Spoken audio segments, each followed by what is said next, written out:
Good morning, I'm Elvie from Meadowlark Log Homes, and this is a house that we did not build. Meadowlark Log Homes did not build this house.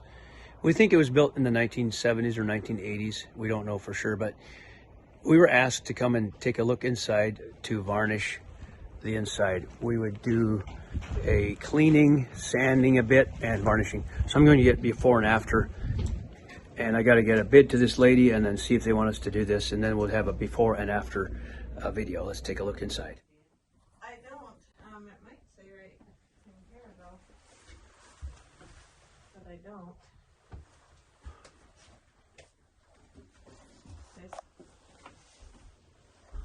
Oh, that's just the log. I don't. It might say right in here though,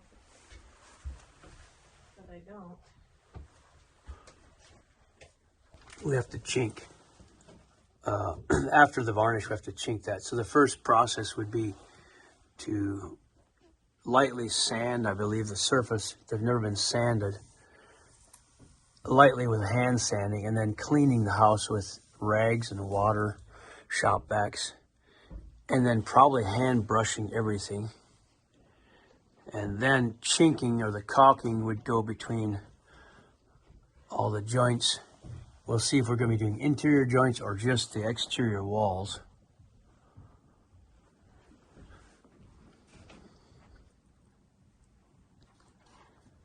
There's a check here, a crack that we have to see, ask or see if we need to do that.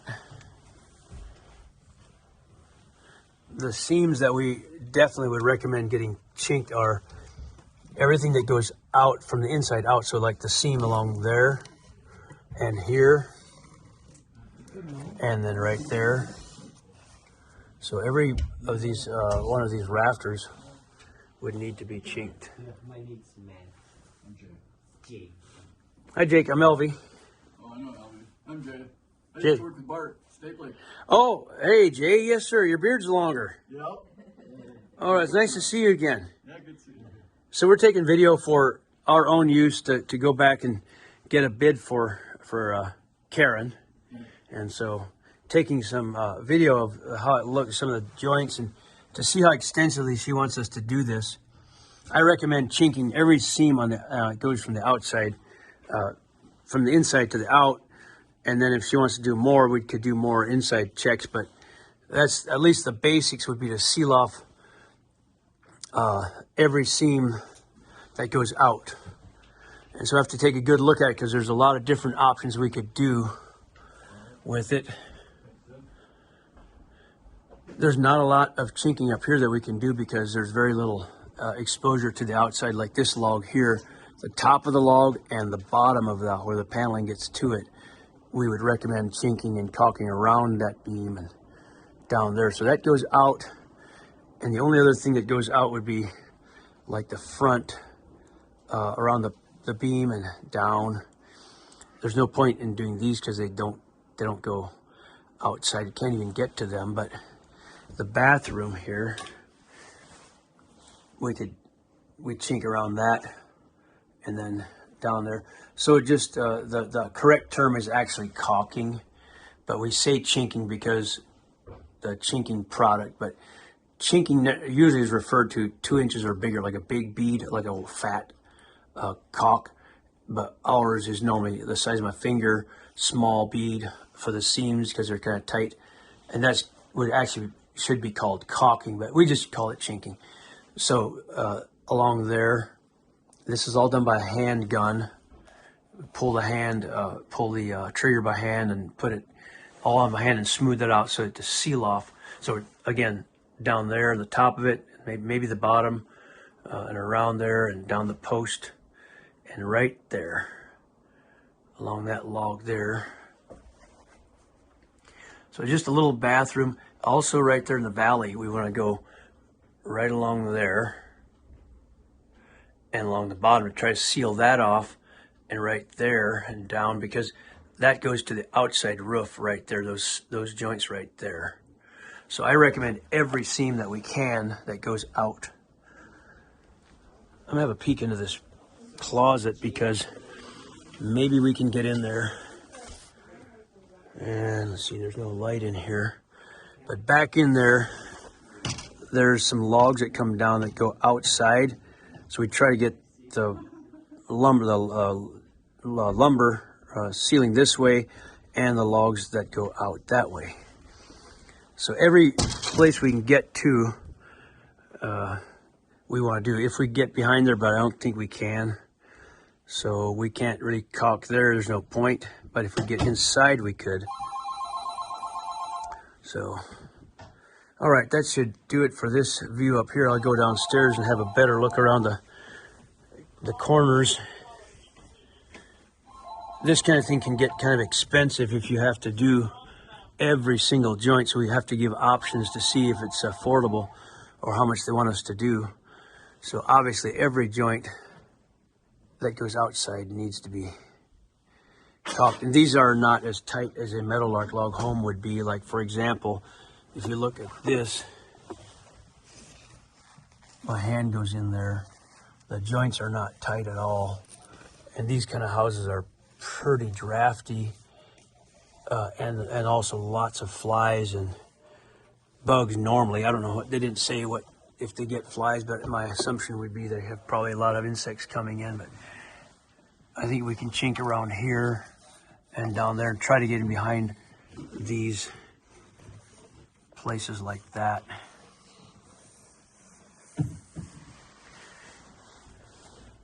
While I'm here, I gotta look at the fishing derby real fast outside here. This is Bull Lake in Troy, and he's looking for fish. Fishermen maybe. How's your luck on the derby? Pretty slow so far. Slow so far? No fish. Isn't Bull Lake beautiful? Look at that.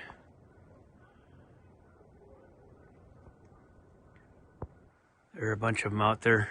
You expect more people to join the derby by the end of the day or middle of the day? Yeah, that'll probably be more trickling in.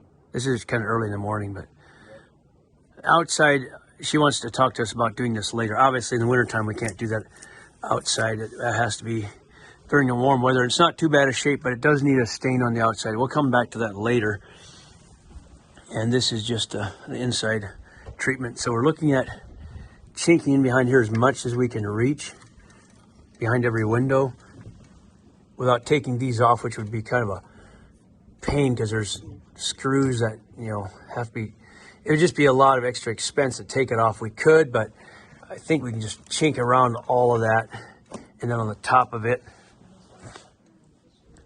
and then next to the fireplace, it's got some pretty ugly black stuff that somebody put on there. And a lot of homeowners or people use caulking and chinking products on a log home that should never be used. Like there's a fiberglass stuffed insulation. That's a real bad idea. If your builder wants to use that stuff, you should discourage him from doing it. It's not a good way to go. That stuff is not, once it gets packed or wet or anything like that, it's just no good. It just doesn't insulate well. It's just not a very good building method. These are a saddle notch Swedish cope logs. They're a work of art, but they're not known to be the very tightest there is. So we need to caulk that. A Meadowlark Log Home is flat on flat, which is much tighter than this style. But we got to cover this. This is ugly looking black or some kind of caulk, probably a silicone. It's not the right product. So we're going to maybe get these cracks here, the bigger checks on the outside walls. I recommend caulking all the cracks that are bigger than 3/8 inch on the outside walls, like this one, but not necessarily like on the beams because it doesn't seal to the outside. So anything on the outside walls, we should caulk every crack and every joint there. Probably not the ridge, but on the bottom and along here, any possible joint that goes outside, up there.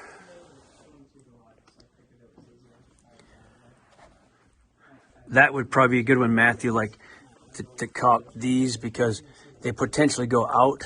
Right. And these look pretty questionable.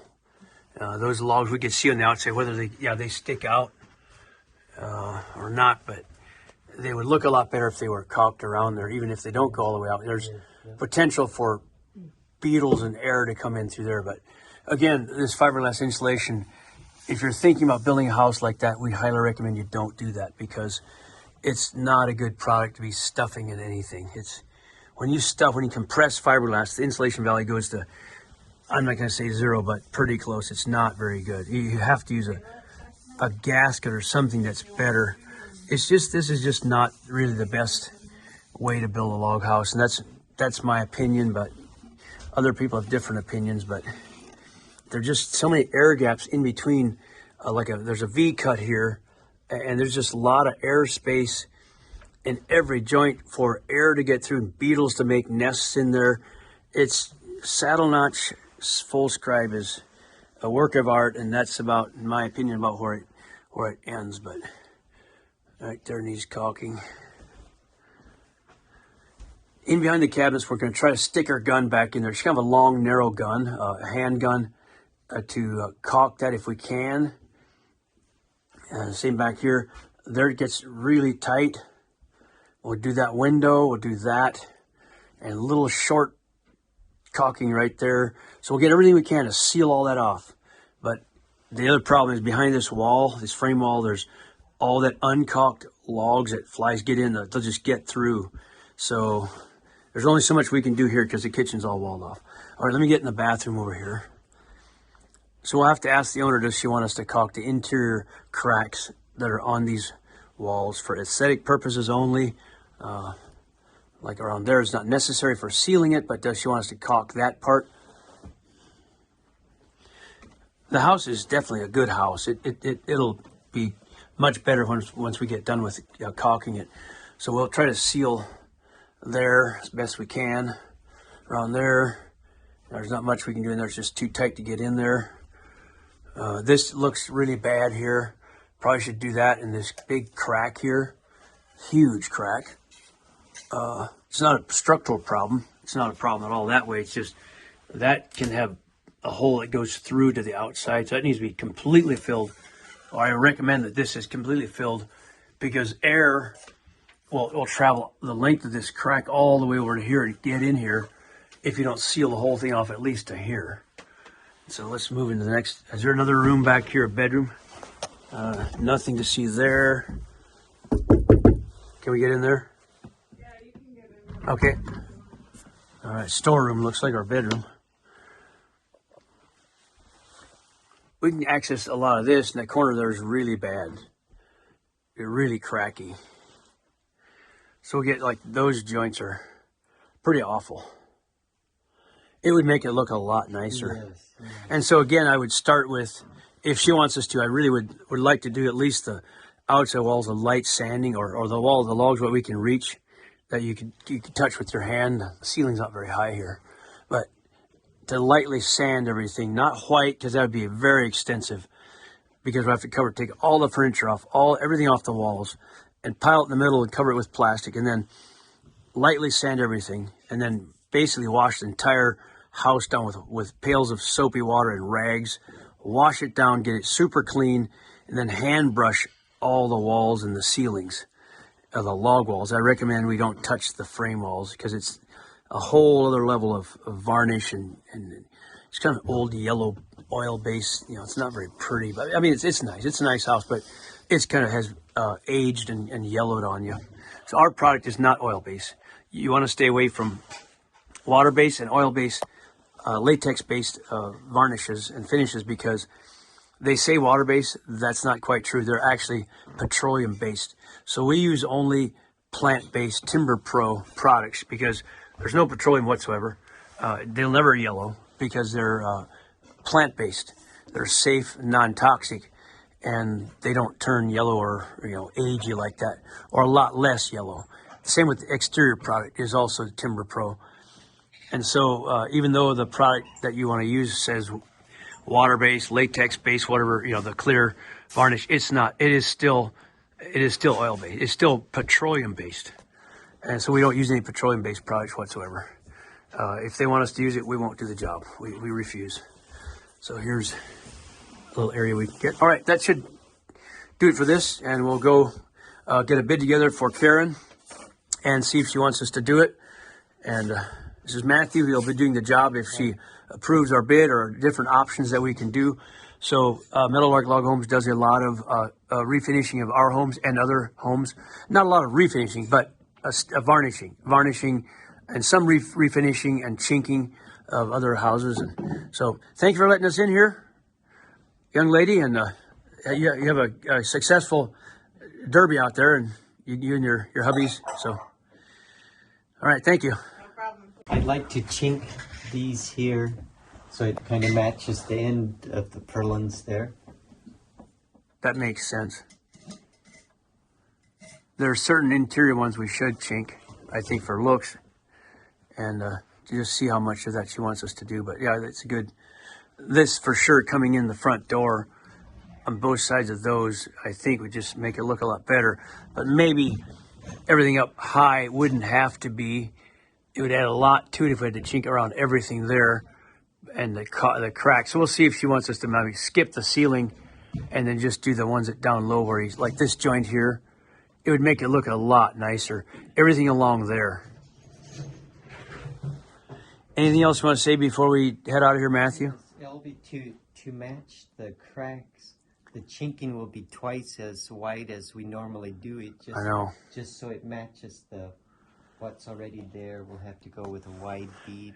You have to do almost everything wide because, as Matthew's pointing out, there are some cracks or some joints that are like probably more than an inch thick, cracks there, or joints are not tight, which means now we got to go with a thick bead all the way along it to make it look right.